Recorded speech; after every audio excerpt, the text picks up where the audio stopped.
നമസ്കാരം.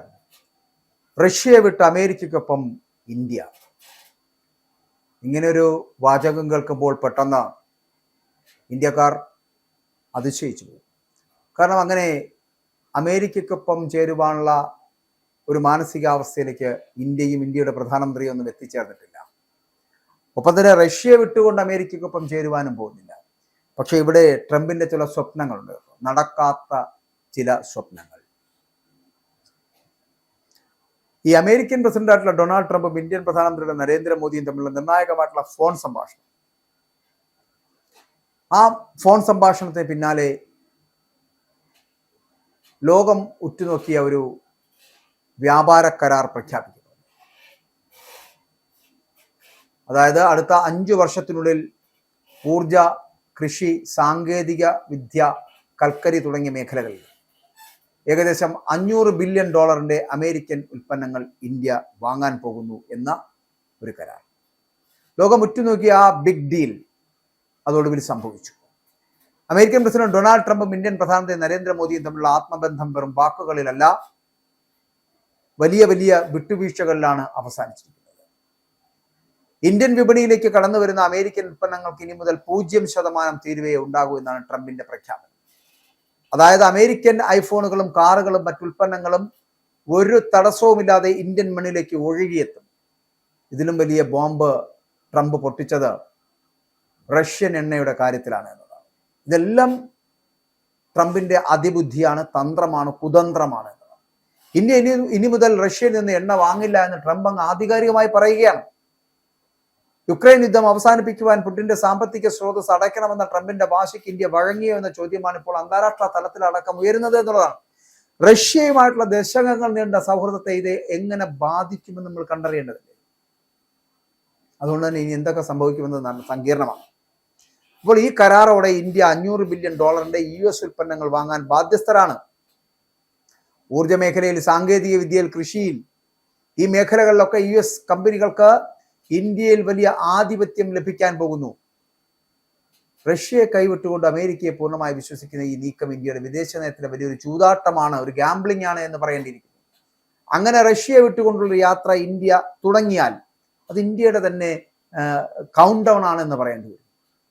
ഇന്ത്യൻ ഉൽപ്പന്നങ്ങൾക്ക് അമേരിക്ക ഏർപ്പെടുത്തിയിരുന്ന ഉയർന്ന ഇറക്കുമതി തീരുവ എന്ന് പറയപ്പെടുന്ന 50% നിന്ന് 18% കുറച്ചു. ഇത് ഇന്ത്യൻ കയറ്റുമതി മേഖലയ്ക്ക്, പ്രത്യേകിച്ച് IT, സ്റ്റീൽ, അലൂമിനിയം മേഖലകൾക്ക് വലിയ കരുത്താകുമെന്നാണ് പറയപ്പെടുന്നത്. ഇപ്പോൾ ചൈനയ്ക്കാണെങ്കിൽ 34%, ബംഗ്ലാദേശിനാണെങ്കിൽ 20% അവിടുത്തെ തീരുവ എന്ന് പറയപ്പെടുന്നത്. പക്ഷെ അതിനേക്കാളൊക്കെ കുറച്ചാണ് ഇന്ത്യക്ക് റഷ്യ തീരുവ പ്രഖ്യാപിച്ചിരിക്കുന്നത്, 18%. യുക്രൈൻ യുദ്ധത്തിന്റെ പശ്ചാത്തലത്തിൽ റഷ്യയിൽ നിന്ന് എണ്ണ വാങ്ങുന്നത് അവസാനിപ്പിക്കുവാൻ ഇന്ത്യ സമ്മതിച്ചു എന്നാണ് പറയപ്പെടുന്നത്. എന്നാൽ അങ്ങനെ തീരുമാനം ഉണ്ടായിട്ടുണ്ടോ എന്നുള്ള കാര്യത്തിൽ സംശയം. ഇതിന് പകരമായിട്ട് അമേരിക്കയിൽ നിന്നും വെനിസ്വേലയിൽ നിന്നും ഇന്ത്യ എണ്ണ ഇറക്കുമതി ചെയ്യുമെന്ന് പറയപ്പെടുന്നു. റഷ്യയുമായിട്ട് ബന്ധപ്പെട്ട് ഇന്ത്യയുടെ മേൽ ചുമത്തിയിരുന്ന അധിക നികുതികൾ ഒഴിവാക്കാൻ ഇത് കാരണമായി എന്നാണ് പറയപ്പെടുന്നത്. പക്ഷെ അത്തരത്തിലൊരു സ്ഥിതിവിശേഷത്തിലേക്ക് പോകുമോ എന്ന് ഇതുവരെയും ഇന്ത്യ ഉറപ്പിച്ചു പറഞ്ഞു. അമേരിക്കൻ ഉൽപ്പന്നങ്ങൾക്ക് ഇന്ത്യയിൽ ഏർപ്പെടുത്തിയിരിക്കുന്ന നികുതികൾ ഘട്ടം ഘട്ടമായി കുറയ്ക്കുവാൻ, ഭാവിയിൽ സീറോ താരിഫ് എന്ന ലക്ഷ്യത്തിലെത്തുവാനും ഇന്ത്യ സമ്മതം അറിയിച്ചിട്ടുണ്ട്. ഹാർലി ഡേവിഡ്സൺ ബൈക്കുകൾ ഉൾപ്പെടെയുള്ള ഉൽപ്പന്നങ്ങളുടെ നികുതി ഇത് വലിയ ചർച്ചയായിരുന്നു. ഇന്ത്യൻ IT പ്രൊഫഷണലുകൾക്ക് ഗുണകരമാകുന്ന തരത്തിൽ അമേരിക്കൻ വിസ നടപടികൾ അത് ലഘൂകരിക്കുവാനും ചർച്ചയിൽ ധാരണയായിരുന്നു. ഇതൊരു ചരിത്ര നിമിഷമാണ് എന്ന് ട്രംപുമായി നടത്തിയ ചർച്ചകൾക്ക് ശേഷം ഇന്ത്യയുടെ വികസന കുതിപ്പിന് വേഗത കൂട്ടുമെന്ന് നരേന്ദ്രമോദിയും പറഞ്ഞു. ഇന്ത്യയുമായിട്ട് ഇതുവരെ ഉണ്ടായിട്ടുള്ളതിൽ വെച്ച് ഏറ്റവും വലിയ വ്യാപാര കരാറാണ് ഇത് എന്നും 2 രാജ്യങ്ങൾക്കും ഇത് ഗുണകരമാകുമെന്നും ഒക്കെ ട്രംപും വ്യക്തമാക്കി. ഇന്ത്യയുടെ ആഭ്യന്തര വിപണിയിൽ അമേരിക്കൻ ഉൽപ്പന്നങ്ങൾ വില കുറഞ്ഞ് കിട്ടുമ്പോൾ നമ്മുടെ ചെറുകിട വ്യവസായങ്ങൾ ഇതിനെ എങ്ങനെ പ്രതിരോധിക്കുമെന്നതാണ് വരാനിരിക്കുന്ന വലിയ പ്രതിസന്ധി എന്ന് പറയുന്നത്. അതിനാൽ നമുക്ക് ഒരിക്കലും പറയാൻ കഴിയില്ല റഷ്യയെ വിട്ട് അമേരിക്കയ്ക്കൊപ്പം ഇന്ത്യ പോകുമെന്ന്. അതുകൊണ്ട് തന്നെ റഷ്യയെ തകർക്കാനുള്ള ട്രംപിന്റെ സ്വപ്നം നടക്കില്ല എന്ന് വേണം നമുക്ക് പറയാൻ. റഷ്യയുമായിട്ടുള്ള ആത്മബന്ധം, സൗഹൃദം എന്ന് പറയപ്പെടുന്ന വർഷങ്ങളിൽ, കാലാകാലങ്ങളായി നിലനിർത്തി വരുന്നതാണ് ഇന്ത്യ. ഇന്നുവരെയും ഇന്ത്യ റഷ്യ തമ്മിൽ അത്തരത്തിലൊരു അകൽച്ചയോ അല്ലെങ്കിൽ മാറ്റി നിർത്തപ്പെടലുകളോ അകലമോ എന്തിന് യുദ്ധമോ ഒന്നും ഉണ്ടായിട്ടില്ല.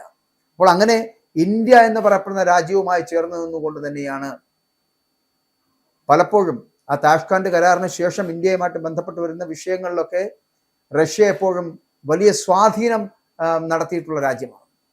ഇന്ത്യയുടെ നിലപാടുകളെ എന്നും അംഗീകരിച്ചിട്ടുള്ള രാജ്യമാണ് റഷ്യ. പക്ഷെ അവിടെയാണ് ഒരു നിലപാടുമില്ലാത്ത അമേരിക്കയെ പോലൊരു രാഷ്ട്രത്തോട് നമുക്ക് പലപ്പോഴും വ്യാപാര കരാറുകൾ നടത്തേണ്ടി വരുന്നത്. എല്ലാ രാജ്യങ്ങളുമായിട്ടും അത്തരത്തിലുള്ള വ്യാപാര കരാറുകൾ നടപ്പിലാക്കേണ്ടി വരും ഇന്ത്യക്ക്. പക്ഷേ റഷ്യയെ മാറ്റി നിർത്തിക്കൊണ്ടോ, റഷ്യയെ മാറ്റി നിർത്തി അല്ലെങ്കിൽ റഷ്യയിൽ നിന്ന് വ്യാപാര കരാറുകൾ പിൻവലിച്ചുകൊണ്ടോ ഉള്ള ഒരു നീക്കം ഒരിക്കലും ഇന്ത്യയുടെ ഭാഗത്തു നിന്നുണ്ടാകില്ല. അങ്ങനെ പ്രതീക്ഷിക്കുന്നുണ്ട് ട്രംപ്. പക്ഷെ അത്തരത്തിലുള്ള ട്രംപിന്റെ സ്വപ്നങ്ങളൊന്നും നടക്കാൻ പോകുന്നില്ല. അതിൽ ലക്ഷ്യം വെക്കുന്ന ഇത്രയേ ഉള്ളൂ. ഇന്ത്യ വലിയൊരു വ്യാവസായിക രാഷ്ട്രമായി വളരുന്നു. വ്യാപാരം തകർച്ചയിൽ നിന്ന് കുതിച്ചുയരുന്നു.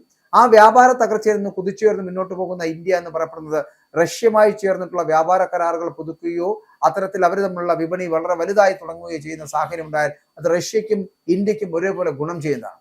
അങ്ങനെ റഷ്യക്കുണ്ടാകുന്ന ആ ഗുണത്തെ അല്ലെങ്കിൽ ഇന്ത്യക്കുണ്ടാകുന്ന ആ ഗുണത്തെക്കുറിച്ച് ട്രംപിന് ആശങ്കയുണ്ട്. അവിടെയാണ് റഷ്യയെ തകർക്കുവാനുള്ള തന്ത്രങ്ങൾ ഇന്ത്യയുടെ ഭാഗത്തേക്ക് കൊണ്ടുവന്ന് ചെയ്യുവാൻ റഷ്യ അല്ലെങ്കിൽ ട്രംപ് അത്തരത്തിലുള്ള നടപടികൾ സ്വീകരിക്കുന്നതെന്നുള്ളതാണ്. അപ്പോൾ ട്രംപിന്റെ ആ നടപടികളെ, ട്രംപിന്റെ തന്ത്രങ്ങളെ, കുതന്ത്രങ്ങളെ വളരെ കൃത്യമായി മനസ്സിലാക്കുവാൻ ഇന്ത്യക്ക് കഴിയുന്നുണ്ട്.